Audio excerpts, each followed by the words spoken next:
자, 새생명공과 44과를 들어가도록 하겠습니다. 이 부분은 새생명공과의 가장 중요한 부분 중에 하나입니다. 이 공과를 집필하게 된 이유라고도 말씀드릴 수 있는 부분이죠. 이 부분을 잘 배워서 또 잘 지키고 잘 가르칠 수 있는 교사분들 되시길 바랍니다. 자, 오늘도 변함없이 이제 이번 주에 목사님이 설교할 말씀인데, 이게 이제 다음 내년부터는 승리한 삶 교사용 영상을 제작하게 돼서 아마 저희 교회에서 목사님이 말씀하시는 부분은 지워질 것 같아요. 왜냐하면 좀 미리 만들어 놓을 수도 있고, 또 이렇게 저희 공과에 맞는 말씀을 소개할 그런 계획도 가지고 있기 때문에 이 부분은 약간 조절이 될 것을 좀 양해를 부탁드리겠습니다. 우선 어쨌거나 저희 강성교회에서 스가랴 말씀을 지금 연속 강해 설교를 하고 있기 때문에 그 부분에 대한 부분을 보도록 하죠. 이번 주 말씀에서는 12장 10절 말씀입니다. 자, 한번 읽어볼까요? 내가 다윗의 집과 예루살렘 주민에게 은총과 강구하는 심령을 부어주리니 그들이 그 찌른 바 그를 바라보고 그를 위하여 애통하기를 독자를 위하여 애통하듯 하며 그를 위하여 통곡하기를 장자를 위하여 통곡하듯 하리라. 자, 우리에게 구원을 베푸신 다윗의 집과 예루살렘은 우리가 지난주 계속된 승리한 삶을 통해서도 알 수 있고 목사님 설교를 통해서도 알 수 있었는데, 다윗의 집으로 대표되는 지도자와 예루살렘 주민으로 대표되는 모든 평민들, 즉 빈부의 차이가 없이 모든 사람들에게 이제 은총과 간구하는 심령을 부어주는데, 그때 이 은총과 간구하는 심령을 통해서 우리가 느끼는 애통이 어떤 애통이냐면 바로 독자를 위하여 애통하듯이, 그리고 통곡하기를 장자를 위하여 통곡하듯이 하게 된다고 말씀하고 있습니다. 그러면서 이러한 통곡이 모든 개별적인 사람들에게 있어야 함을 이제 12장 10절 이후 말씀에서 꾸준히 나타납니다. 성경에서 가르쳐주는 그 애통에 대해서 목사님 이번 주 주보를 보면 우리가 알 수 있는데, 이 애통에는 세 가지 의미가 있습니다. 첫 번째는 회개의 의미가 있고, 두 번째는 은총을 받은 그 의미가 있고, 세 번째는 우리가 이 말씀을 가르쳐서 영생을 전해야 되는 그 대상에 대한 그 해산의 수고와 같은 애통이 있는 것입니다.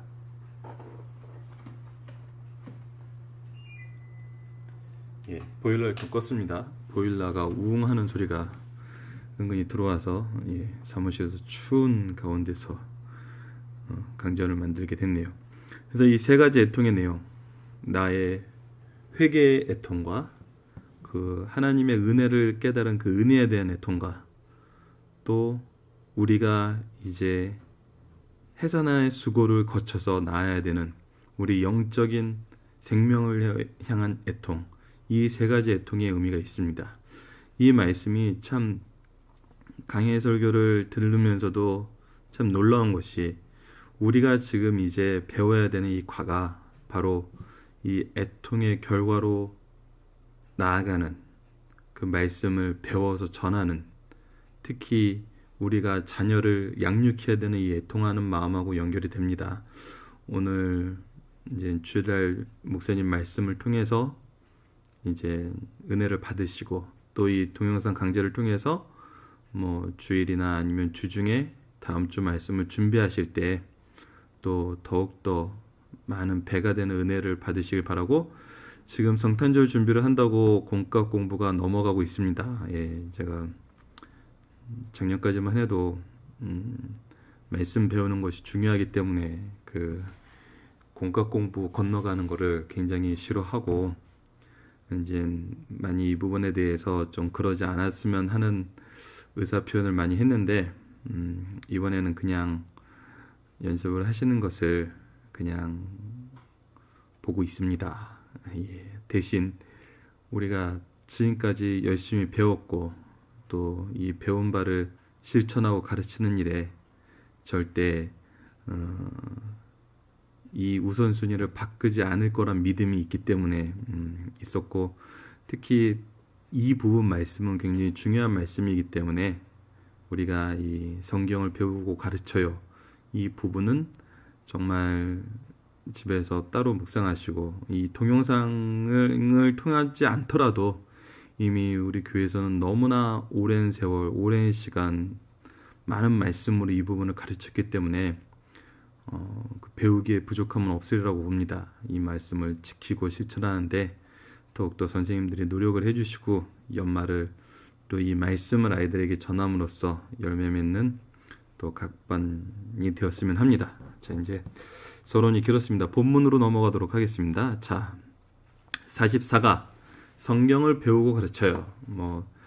디모데후서 3장 14절로 17절, 요한복음 21장 15절로 17절. 자, 이 부분은 저희 강성교회 그 교육 목표, 교회 표인 영생의 말씀을 누구에게 배워 누구에게 가르칠 것인가, 그 부분에 해당되는 말씀과 또 암송 부분입니다. 그래서 디모데후서 3장 16절에서 17절은 모든 성경은 하나님의 감동으로 된 것으로 교훈과 책망과 바르게 함과 으로 교육하기 유익하니 이는 하나님의 사람으로 온전하게 하며 모든 선한 일을 행할 능력을 갖추게 하려 함이라. 구원은 영생의 말씀을 배우고 가르쳐요. 우리 교회 교육 목표를, 우리 교회 구호를 이제 좀 아이들이 쉽게 배울 수 있게 좀 축약해 놓은 것이죠. 자, 우선 그림을 통해서 이 배우고 가르치는 것에 대한 역사를 이제 한번 보도록 하겠습니다. 자, 그림에 대한 설명을 하겠습니다. 하나님께서 모세에게 계명을 주셨을 때 신명기 5장 1절, 6장 1절로 9절을 보면은 내 명령을 기록하여 배우고 지키며 가르쳐라 했습니다. 처음에 계명을 주셨을 때는 특히 이 돌판을 직접 새겨서 주셨죠. 하나님께서 말씀을 기록해야 되는 이유에 대해서 이것을 배우고 지키고 가르쳐야 되기 때문에, 그래서 이스라엘 민족은, 이스라엘 히브리어와 이스라엘 민족은 이 일을 굉장히 특화되어 있는, 특화 혹은 훈련되어 있는 민족이라는 것을 우리가 여러 가지 면에서 확인할 수 있습니다. 유대인들은 가정에서 신앙교육이 이루어졌고, 이 십계명을 들고 있는 모세의 왼쪽 모습과 또 오른쪽에 가정에서 말씀을 전하고 배우고 가르치는 일에 항상 그 쉼이 없는, 이것이 가장 잘 정착된 이 모습을 저희들이 볼 수 있죠. 그래서 이것은 정말 하나님께서 우리에게 명령하셨던 일입니다. 이 명령의 이유가 무엇이었을까요? 자, 천천히 살펴보겠지만 예수님께서도 이제 승천하실 때 이것을 저희들에게 지상명령으로 주셨죠. 마태복음 28장 19절로 20절 보면은 그러므로 너희는 가서 모든 민족으로 제자를 삼아 아버지와 아들과 성령의 이름으로 세례를 베풀고 내가 너희에게 분부한 모든 것을 가르쳐 지키게 하라.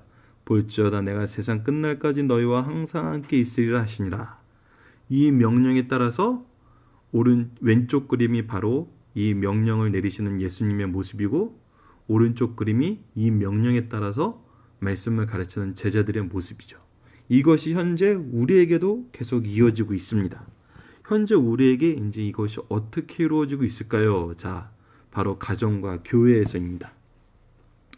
우리는 집에서 할아버지, 할머니, 자, 왼쪽 그림을 보면 할아버지, 할머니, 엄마, 아빠, 형, 누나, 동생들과 함께 말씀을 배우고 또 가르칠 수 있습니다. 그리고 오른쪽에 교회에서는 목사님과 전사님의 설교와 또 각 반에서 선생님을 통해서 저희들이 이 말씀을 배울 수 있죠. 그렇다면 이제 가르치는 건 어떻게 해야 될까요? 가르치는 거는 우리가 무엇을 하는 걸 가르친다고 할 수 있을까요? 우리가 유치부 아이들 너무 어립니다. 너무 어린 아이들이 무엇을 가르칠 수 있을까요? 우리가 이 부분에 대해서 고민을 하고 오히려 이런 어린애들이 뭘 가르칠 수 있어? 얘네들이 뭘 할 수 있겠어? 하고 오히려 못한다고 생각하고 전혀 실천할 그 내용이나 또 지도를 하지 않은 것인가라는 그런 생각도 들어보게 됩니다. 하지만 저희들이 아이들이 모여 있는 것을 보면은, 자, 이번에도 얼마 전에 성경 암송대회를 했죠. 암송대회를 할 때 5세 애들 굉장히 힘들어합니다. 하지만 5세 애들이 힘들어하지만 6세나 7세 애들이 이 전년도에 암송했던 그 암송을 아직도 기억하면서 암송하는 걸 같이 도와주는 걸 볼 수 있었죠. 바로 하나님 말씀 배운 거, 하나님 말씀을 암송했던 거 동생에게 가르쳐 주는 거 굉장히 좋습니다. 그리고 저들이 공각 공부책을 만들었던 거는, 자, 아이들이 글자를 읽을 수 있는 연하는 5살 이후입니다. 빠른 애들은 5살에 읽지만 보통 6세부터 글자를 읽기 시작하고 그 책을 제대로 읽을 수 있는 것은 대개 6세 후반, 7세 초라는 것을 우리가 이미 보고 알 수 있었어요. 특히 저희 공과, 새생명 공과는 좀 글자가 많죠. 내용이 있습니다.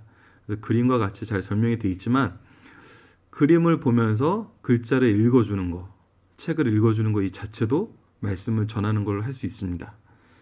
자, 그래서 이렇게 교회 안에서, 집 안에서 말씀을 암송하는 걸 도와주고, 특히 저희들 이번에 찬양도 많이 연습하고 있는데 찬양도 가르쳐주고, 우리 공과나 성경 이야기도 아이들에게 들려주고, 그러면 아이들은 또 그림을 보면서 이 공과 내용을 이해해서 연상적으로 또 친구들한테 가르쳐줄 수 있고, 이것이 안에서 훈련이 되면은 바로 밖에서도 아이들에게 말씀을 가르칠 수 있습니다.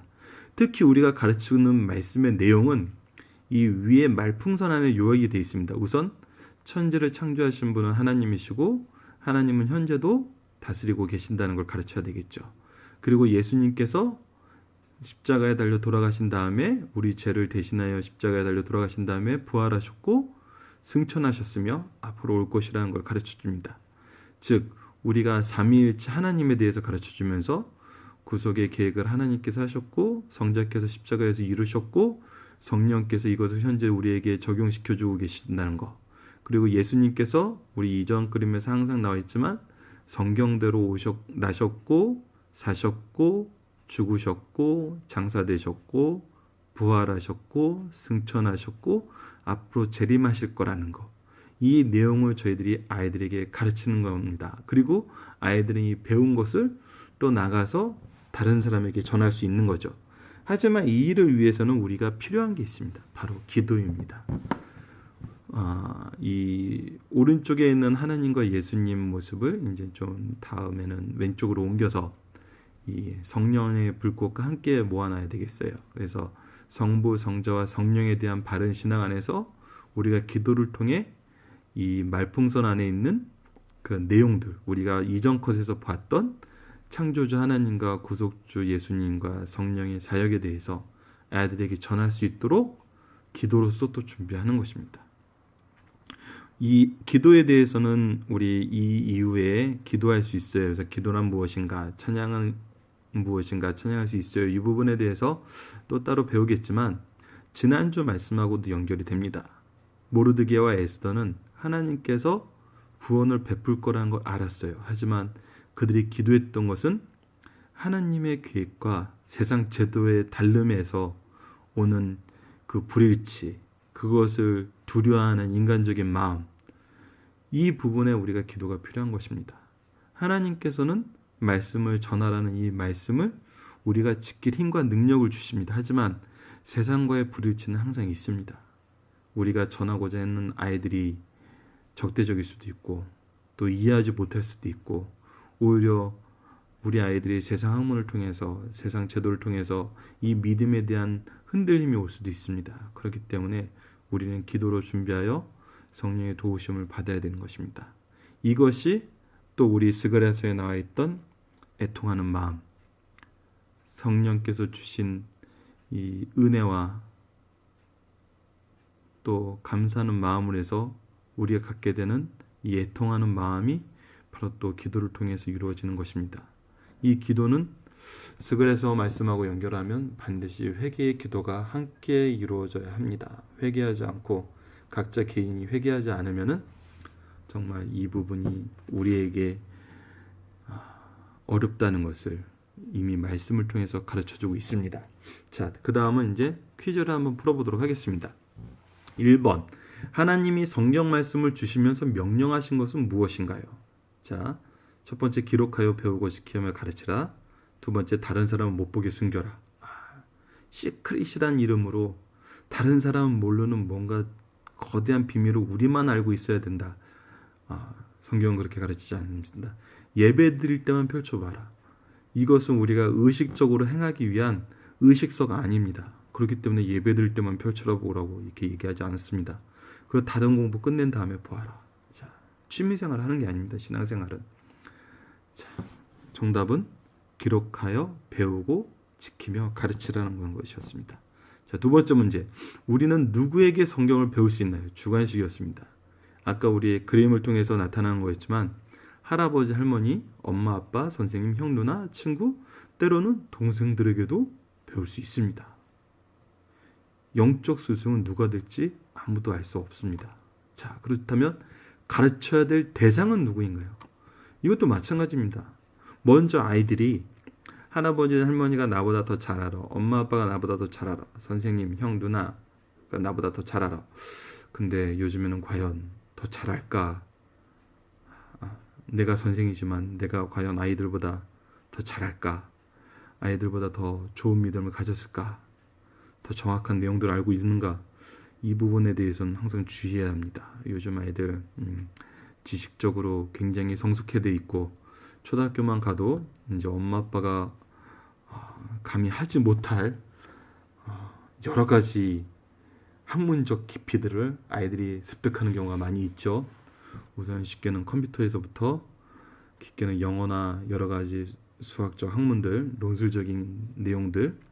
자, 그렇기 때문에 가르친다는 거에 대해서 우리가 교만하지 말아야 되고 또 아이들 입장에서는 먼저 이 말씀을 잘 들어주고 또 잘 나눌 수 있고 또 잘 공유할 수 있는 믿음 안에서 한 가족이 된 할아버지, 할머니, 엄마, 아빠, 형, 누나, 동생들하고 나누는 것은 굉장히 중요합니다. 유대인의 교육이 어쩌면 이런 부분에 굉장히 강한 것이 아닌가. 그렇기 때문에 이들이 나와서도 굉장히 논리적이고 또 핵심을 바로 찌를 수 있는 이런 부분이 되지 않았나. 솔직히 개인적인 얘기입니다만 그래서 저는 학원을 싫어합니다. 학원은 정말 낯선 사람들과 낯선 환경에서 낯선 내용을 가지고 하기 때문에 정말 웬만큼 난 녀석들이 아니면은 정말 이런 재능을 살리기가 힘들죠. 그래서 신앙생활은 가정과 교회 중심, 또 교육은 가정에서 먼저, 그리고 교육이 한 방향이 아니라 쌍방향 교육이 되려면은 정말 가정에서 이루어지는 게 굉장히 좋다고 생각합니다. 자, 나중에 자녀들하고 우리는 무슨 얘기하면서 지내지? 아이들하고 딱 둘이 있으면은 정말 할 얘기 없어서 긴장과 적막이 흐르는 그런 가정이 아니라 이렇게 말씀을 나누고 그 말씀의 내용에 대해서 들어주고 또 함께 기도해 줄 수 있는 이런 가정과 교회가 되었으면 합니다. 자, 이제 본격적으로 이런 가정이 되기 위해서 우리는 가정 예배를 항상 만들어서 나눠주고 있는 것입니다. 그리고 얼마 전에 5세 예주가 집에서 예배를 인도한다는 얘기를 듣고 정말 이 아이 하나만을 위해서라도 수고하는 게 전혀 아깝지 않구나. 그런 기쁨이 넘쳤던 적이 있습니다. 자, 우선 본문으로 들어가도록 하죠. 사설이 좀 긴데 하나님이 우리에게 성경 말씀을 주신 이유는 무엇인가요? 아까 신명기 5장 1절 말씀에서 얘기했다시피 내 명령을 기록하여 배우고 지키며 가르치라. 이것이 성경 말씀을 주신 가장 큰 이유입니다. 그렇다면 이 안에서 우리가 무엇을 배웁니까?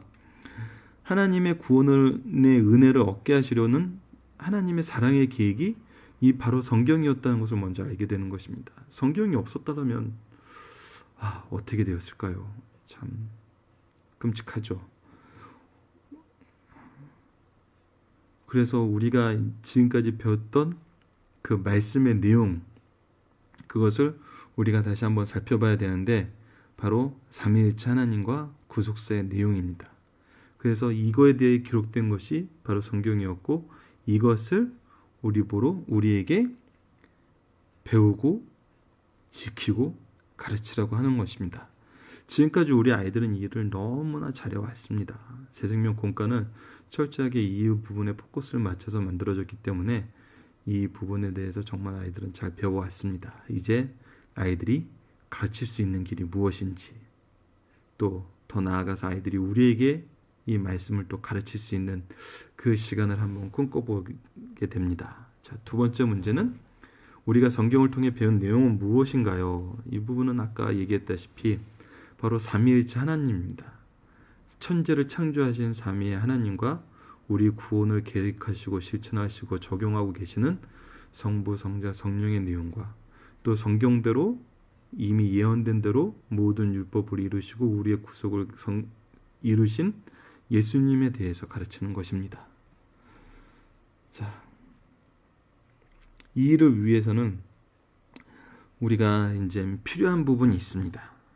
그것이 어떤 부분이죠? 자, 준비해야 되는 것입니다.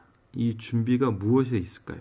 바로 가정에서 이 말씀을 배우고 가르치는 일에 함께하는 것입니다. 먼저 우리 교회에서 항상 얘기하는 거, 아이들에게 잠언을 매일 한 장씩 그 날짜에 맞춰서 읽도록 지도해 주세요. 그리고 이 말씀 배운 거를 잘 기억할 수 있도록 지금 가정예배 만들어서 배포해 드리는 것을 또 가정에서 실천하면서 가정에서 나눌 수 있고 가정에서 함께 기도할 수 있는 그것을 먼저 경험하게 해 주십시오. 그러면은 아이들에게 지혜와 용기가 생겨서 다른 사람에게 가르칠 수 있게 됩니다. 그리고 이것은 반드시 이루어지고 이 능력은 반드시 배양됩니다. 왜일까요? 바로 예수님께서 이 일을 위해서 성령을 보내주실 것을 우리에게 약속하셨기 때문이죠. 그래서 우리가 이 세상 살면서 가장 중요하게 생각하는 것은 바로 이 말씀을 전하는 것입니다. 예수님께서 우리에게 얘기하셨던 대로 또 이 일을 통해서 영혼을 구원하는 것이죠. 우리에게 많은 달란트가 있습니다. 그 달란트는 정말 이 말씀을 전하기 위해서 주신 통로입니다.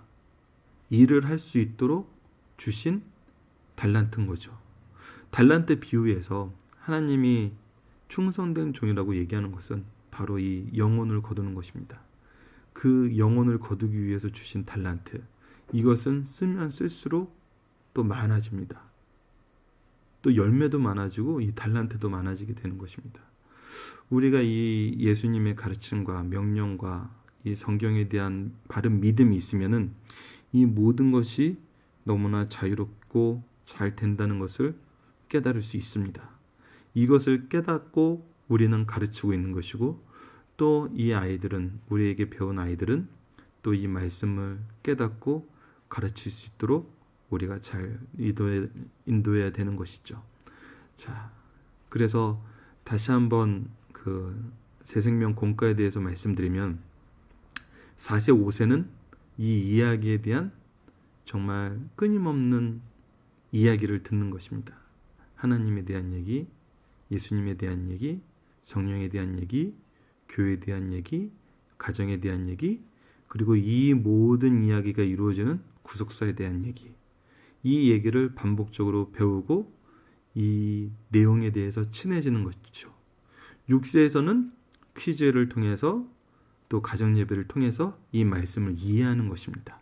이 말씀이 어떤 의미가 있는지, 성경을 통해서 우리가 무엇을 배워야 되는지, 이것에 대해서 이해를 하고 이것에 대해서 체계적인 지식을 갖게 되는 것이죠. 구속사를 이해할 수 있는 신앙을 기르게 되는 것입니다. 그리고 7세에서는 이 말씀을 이제 전할 수 있는 아이로, 말씀을 암기해서 동생을 가르칠 수 있고 책을 보면서 성경 이야기를 해줄 수 있고 가정에서 가정 예배를 인도하면서 이것에 대해서 기도할 수 있고 또 이 기도를 통해서 부모님의 또 축복을 받을 수 있고, 이렇게 7세가 됐을 때 정말 이 새생명 공과에서 배웠던 내용을 최소한 보면서 이야기할 수 있는, 이 전할 수 있는 기본 소양을 가르치는 것이 저희들 새생명 공과의 목표였죠.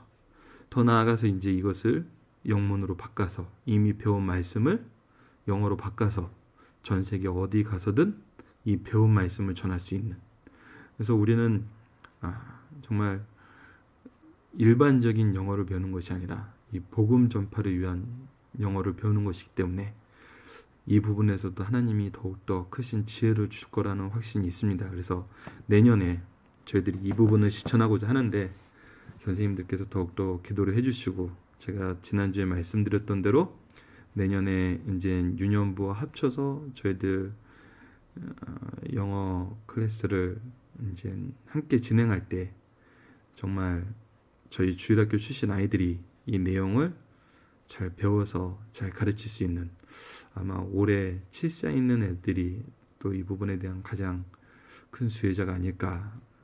그래서 이제 아이들이 올라가서 이제 유년부 생활을 하더라도 꾸준히 그 아이들이 정말 배운 바를 잘 기억하여 가르칠 수 있도록 꾸준히 기도해 주시길 부탁드립니다. 자, 마지막으로 이번 주 저희들이 아이들을 위해서 기도해야 될 내용입니다. 배운 말씀을 통해 하나님과 예수님을 바로 아는 신앙을 가진 아이들이 되게 해주세요. 특히 성부, 성자, 성령, 삼위일체 하나님과 창조주 하나님, 구속에 대한 하나님을 잘 아는, 잘 바로 이해하고 바른 믿음을 가진 아이들이 될 수 있도록 항상 기도해 주시길 부탁드립니다. 두 번째는 배운 말씀을 잘 이해하고 기억하며 삶 속에서 누리는 아이가 되게 해주세요. 우리 기독교의 신앙은 그 실제가 있는 신앙입니다. 역사하는 신앙이죠. 그래서 해석하고 분석하는 신앙이 아니라 앞에 있는 승리가 약속되어 있는 신앙인 거죠. 그래서 이것을 삶 속에서 누린다는 거, 이 부분이 바로 저희들의 신앙의 정말 큰 특권입니다. 우리 말씀이 살아있다는 증명도 되고요. 그래서 이것을 누릴 수 있는 아이들이 될 수 있도록 기도해 주시고, 마지막으로는 말씀 속에서 세워진 믿음을 잘 가르칠 수 있는 지혜와 용기를 달라고 함께 일주일 동안 기도하면서 또 아이들의 이름을 하나하나 거명하면서 이런 믿음을 가지고, 이런 신앙을 가지고, 이런 지혜와 용기를 가질 수 있도록 기도해주는 이제 선생님들이, 교사 선생님들이 되기를 간절히 부탁드리고 또 함께 기도하도록 하겠습니다. 자, 오늘 교육은 여기서 마치도록 하겠습니다. 이상입니다. 감사합니다.